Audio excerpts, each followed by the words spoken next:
I'm really interested in how well-being can support sustainable high performance, particularly in very demanding workplaces. Over the years, I've had the privilege to work in a wide variety of very demanding contexts, with Formula One teams, as you just heard, with some Fortune 500 companies as well.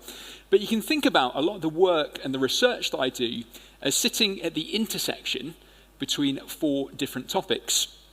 The first topic is leadership. The second topic is well-being. The third is performance. And the fourth is the future of work. And we're going to touch on each of those topics during the next 45 minutes or so. Some of the sports that I've worked in have provided some really helpful lessons that I think we can draw from and apply in a workplace context. I actually used to be a full-time racing cyclist many years ago. That career didn't work out. I went back to university. I studied sports science. Eventually, like many failed athletes, I became a coach.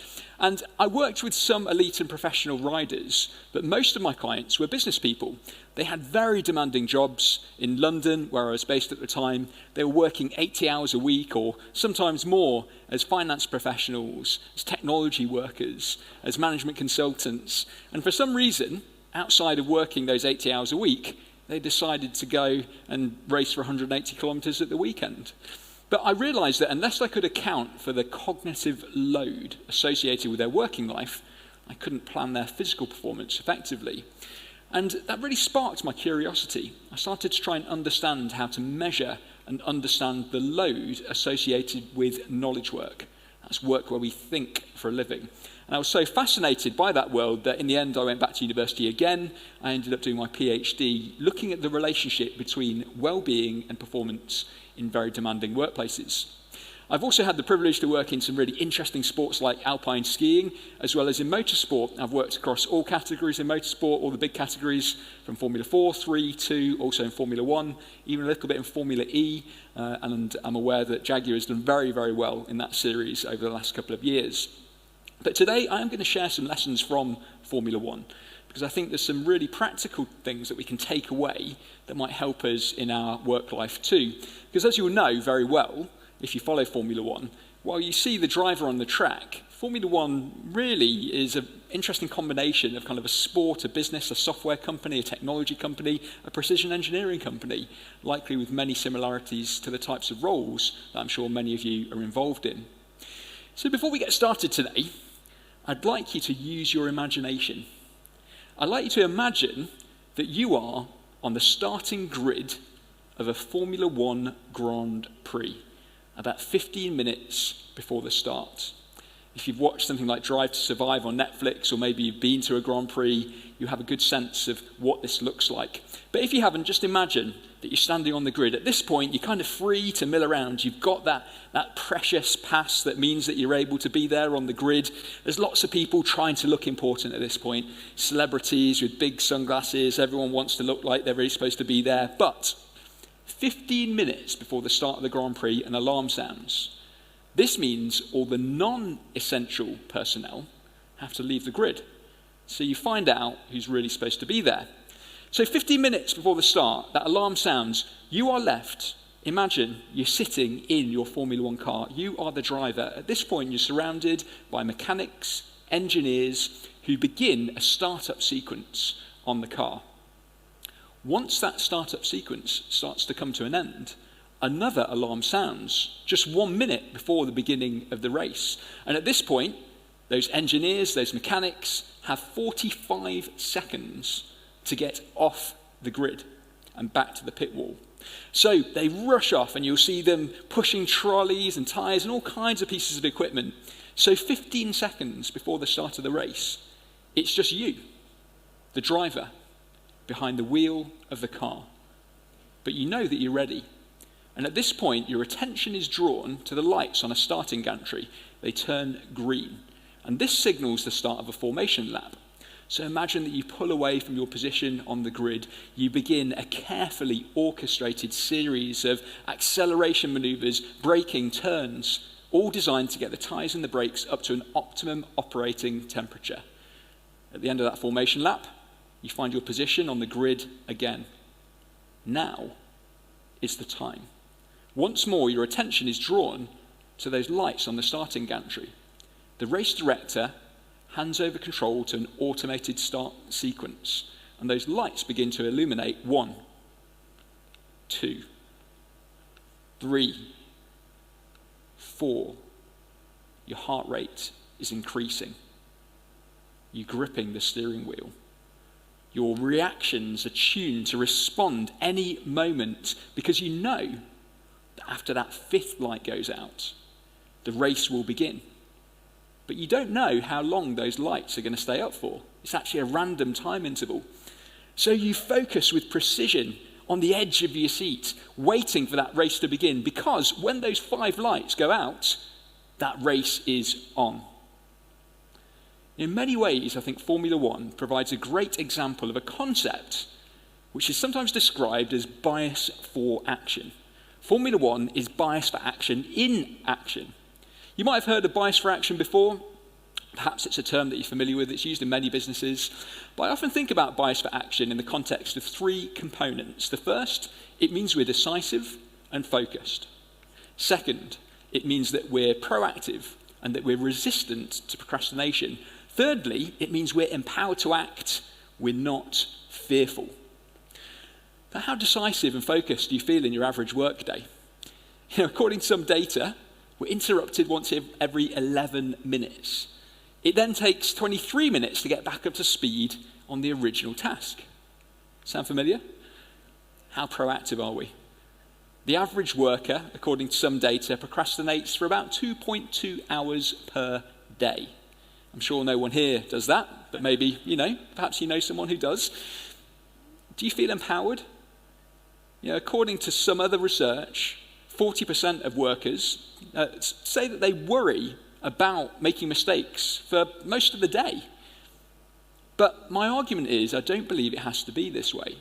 And I'm going to share some practical tools that might help us to transform our bias for action and express some of those characteristics. In part 1, we're going to talk about becoming more decisive and focused. In part 2, we'll talk about boosting proactivity and resisting procrastination. And in part 3, we're going to talk about empowering action, moving away from some of that fearfulness, that fear of making mistakes that sometimes we all struggle with. But let's get into the first section. How can we increase our decisiveness and focus? Well, how many people here have done a sport like cycling or running or swimming? Anyone who's done that kind of sport, or maybe knows someone who does, might be familiar with this idea of training zones. These are intensity zones that some people might measure with a heart rate monitor, sometimes a technical piece of equipment called a power meter. But essentially, it enables you to measure the intensity of physical effort. Now, I'd like you to imagine for a moment that you could apply a similar method to measuring intensity in knowledge work. And if you were to do that, you could use this metaphor that I describe as cognitive gears. Cognitive gears are kind of like intensity zones for mental cognitive work in a similar way that we might think about heart rate zones for running, swimming, or cycling. So you can imagine that we can divide these intensity zones into 3. There is a high cognitive gear, and that is characterized by deliberate focus and efficient work on our most impactful, priority-driven tasks, the work that really matters most. Secondly, there's a middle cognitive gear. That's characterized by a bit of procrastination, some task switching, some meetings, doing emails. Then there is a low cognitive gear. This is about proactive recovery, effective breaks, the time that we might need to spend taking a step back so that then we can step forward further. But if I was to ask you now, where do you spend most of your average day? Most people, if they're honest, probably spend more time than they'd like to stuck in that cognitive middle gear. A middle gear that is all too often characterized by procrastination, task switching, meetings, and email. See, the problem is there is a battle for our attention. There's a really interesting researcher, she's called Professor Gloria Mark, and she's been capturing data on people's attention spans for over 20 years now. 20 years ago, the average attention span was about 2.5 minutes. You can see on the screen how much that has eroded.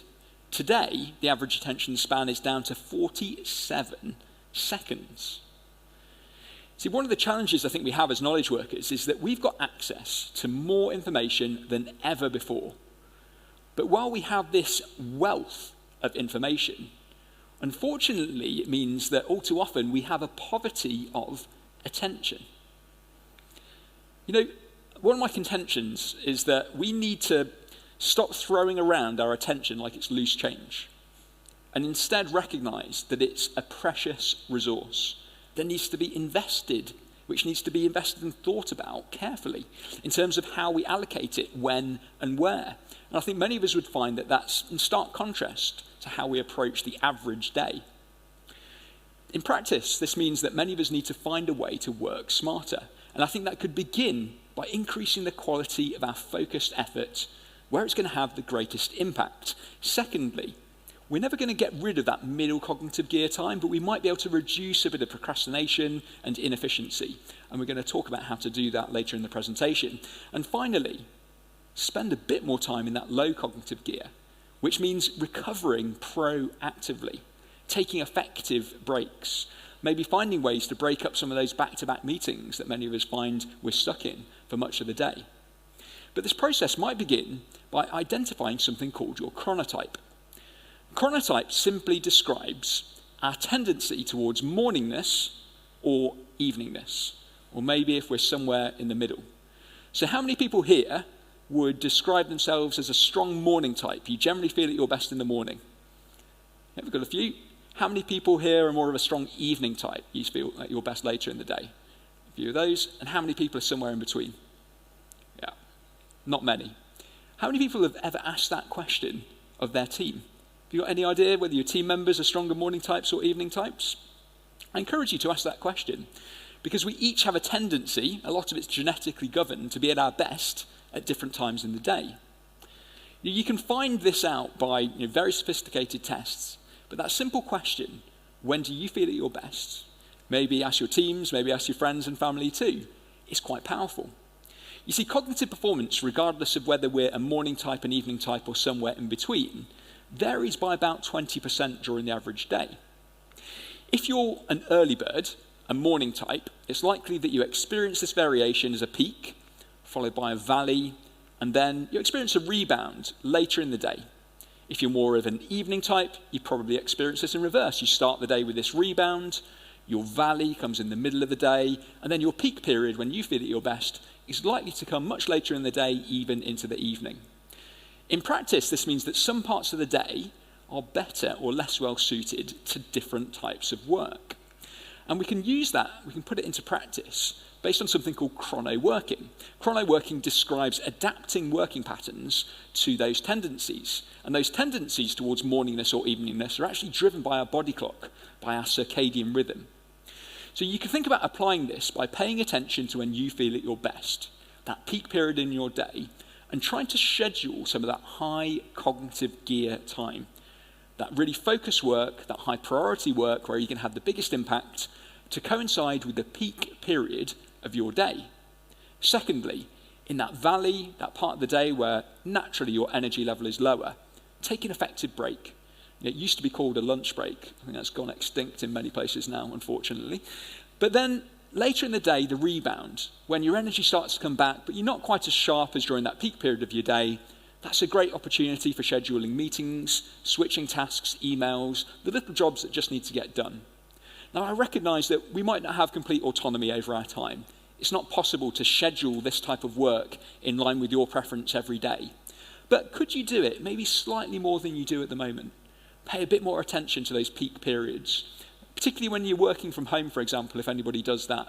It might be that you can schedule some of that high gear work to coincide with the peak in your day, and maybe shove some of those meetings into parts of the day when you're a bit more distracted anyway. Unfortunately, 68% of people say that they don't have enough uninterrupted focus time during the average work day. I think that's probably something that many of us can relate to. So what can we do? Well, we might find the answer in a slightly unusual location, in the kitchen of a young Italian called Francesco Cirillo in the 1980s. Young Francesco was sitting in his kitchen. He was a university student at this time, and he was trying to study for his final exams. He was a diligent student. He'd committed to block out 3 hours to focus. So he set himself up in his mother's kitchen. He got his books out in front of him, and he sat down. He thought, I've got to get going. But this 3-hour period felt overwhelming. he thought, how am I going to maintain my attention for this block of time? So he had the bright idea, instead of trying to focus for 3 hours in one block, to break it up into smaller chunks. However, he wasn't wearing a watch. He needed some kind of timer. So he looked around his kitchen and he found a cooking timer.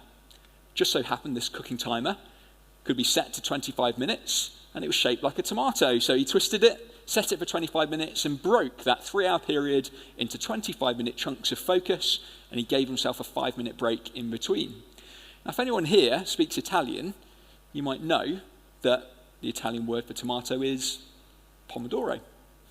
And so the Pomodoro technique, as it's become known, is now one of the most popular productivity methods across the world. It's been used by students and professionals, probably anywhere you can imagine. And it simply involves dividing your high cognitive gear period into 25-minute blocks of focus with 5 minutes of recovery, which is a huge contrast to being interrupted once every 11 minutes, as many of us already are. They did a study across 5 industrial sectors in the US, and it suggests that restructuring knowledge workers' time to include dedicated periods of focus could be worth $468 billion to those 5 sectors. And I think there's a good chance that for many people here as well, and for JLR more broadly, you could experience benefits individually and at an organisational level by just restructuring your time, maybe even just 1 or 2 days a week, to facilitate greater focus. Secondly, I want to talk about this cognitive middle gear. How can we boost proactivity? How can we resist the procrastination that unfortunately many of us do struggle with? We can gather all kinds of interesting data from workplace software. This is something that I did in my academic research, but also in some of the consulting that I do. But there's some data from other researchers as well that suggests that 70% of our emails are opened within 6 seconds of receiving them. Sound familiar? I think I'm probably guilty of that a lot of the time. Well, according to some other research, 42% of people admit to using email in the bathroom. Now, I've never done that, obviously. I'm sure no one has here. Maybe you know someone. Maybe the person sitting next to you has. But overall, it's pretty clear that the more time we spend on email, the lower our productivity and the higher our stress. So I'd like to share with you what's called 5 email super actions, because we've got a huge amount of data on how we use email now. And recently some researchers synthesized the previous 25 years of research on how to use email effectively, and they consolidated it into these 5 email super actions. And I'd encourage you to consider these actions and maybe think about whether you could run an experiment, perhaps individually, perhaps in your team, and see what effect it has. The first email super action is to reconsider. Rethink your promises, whether they're explicit or implicit promises, to respond rapidly. Now, for some reason, we've fallen into this trap of using email and also sometimes other communication tools as forms of like instant messaging. And we've assumed that we're all going to respond immediately to messages or in very, very short time periods. But that's not always the case. Sometimes I think there is this unnecessary pressure to respond rapidly. Sometimes there are business critical reasons people really need a fast response. But very often we respond to emails quickly, sometimes as a kind of a form of procrastination to distract us from another piece of work that's maybe difficult to do, for example. So could you reconsider those explicit or implicit promises to respond rapidly? And related to that, you might need to clarify and set expectations about what's realistic, perhaps with an email signature. So for example, some people find that they can say, you can expect an email reply from me within 24 hours. If you need to contact me urgently, here's another communication channel that you can use. Perhaps you include a phone number, for example, or another communication channel. So reset expectations, clarify those expectations. Thirdly, schedule. Now again, I recognise there's probably particular points in perhaps the year or in different cycles where it's really important to respond rapidly to email. But a lot of the time, we'd probably benefit by batching email use to specific parts of the day rather than just interweaving it through everything that we do, so that we facilitate focus rather than constant distraction. Related to that, when you're in that high cognitive gear period in particular, that focus period, consider switching off your notifications. You could do an experiment. During an average work day, see what happens if you check in your email once per hour versus as often as possible. You'd be amazed at the effect that can have, not only on increasing focus, but also on improving well-being by reducing some of that underlying stress, that sense that we've got to reply to everything as soon as it arrives. And finally, particularly when you're in that high gear period, consider getting your phone and putting it out of sight. There's some really interesting research that demonstrates how powerful these phones are. We always anticipate something new arriving on these devices. They're a continuous stream of novelty. And actually our brain secretes dopamine, this kind of reward-based neurotransmitter, in anticipation of finding something new. Now, that new thing might even be bad news. It might be an email that we're concerned about. But we know that there is an endless stream of novelty right at our fingertips. And as a result of that, whenever our phone is in our vicinity, part of our attention is drawn to it. So they did a really interesting study, and they looked at the effect of what happened when people put the phone out of sight. They actually put it in another room. And what they found was that leaving your smartphone in another room boosted cognitive performance by about 10%. That's quite significant. So imagine you're working from home, you're in that high cognitive gear period, do an experiment. Consider taking that phone and putting it in another room. You might be surprised at the positive effect that has. Together, if you were to apply these different communication efficiency techniques, these 5 email super actions, putting your phone out of sight when you don't need it, some evidence indicates that could save each person in this room 180 hours per year. And what could you do with those 180 hours? Well, there might be business benefits in terms of working on some of those critical tasks. It might also mean you've got a bit more time to free up to invest in your well-being. Perhaps you can take an effective break. Maybe you can get a bit more sleep, a topic we'll talk about in a moment. Maybe you've got some time to invest in other things that you care about. But it's not just email, is it, that's causing the problems, unfortunately?